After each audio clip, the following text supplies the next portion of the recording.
पैरों के थले रिश्ते में लोग छड़े गए। मैं भी इस दौर का हिस्सा हूं, पर कभी मैनू अपने अपने अपने आप में मिलने का भी मौका मिलता है, हर शख्स को मिलता है। पता नहीं मेरी कुछ ऐसी तबीयत है, कभी कभी जो मैं अपने आप में गल्ला करना हो, वो गल्ला करना दिल की पर छठी के साथ छड़ना दिल की पर छठी इस वास्ते सामना हो कि ज़हन दे विच कई ऐसियां बुरियां चीज़ां आंदियां ने कि तुहाडे ज़हन चों निकल जांदियां। वाह, क्योंकि ज़हन ਉਹੀ करता है जो ਅਸੀਂ मुआशरे ਦੇ ਵਿੱਚ कर रहे हैं, जो साढ़े अंदर फीड किया जाता है, वही कर रहे हैं। वाह वाह, मुझे एक नज़म याद आ रही जी, मेरी किताब के ज़हन के बारे में नज़म मुझे दो चार बात करके कि मैं ज़हन दी हार्ड डिस्क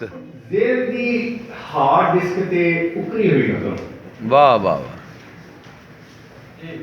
बहुत ज़हन साडा सब तो बड़ा दुश्मन।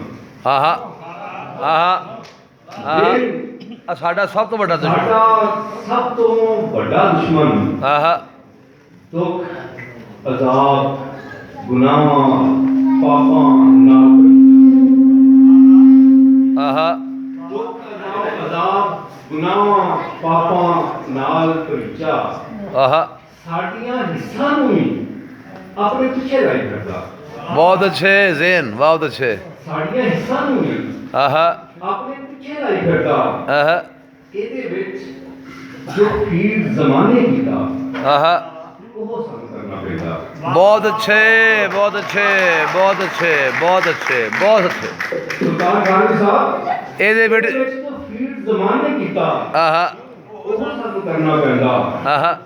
जी करता है ਇਹ ਭਰਿਆ ਹੋਇਆ ਕੁਝਾ ਪੁੰਜੇ ਠਾ ਜਾ ਮਾਰਾ।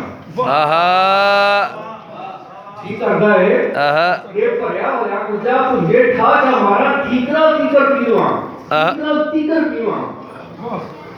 एक नहीं आंदा है तोड़ दिखा के खत्म हो जाएगा।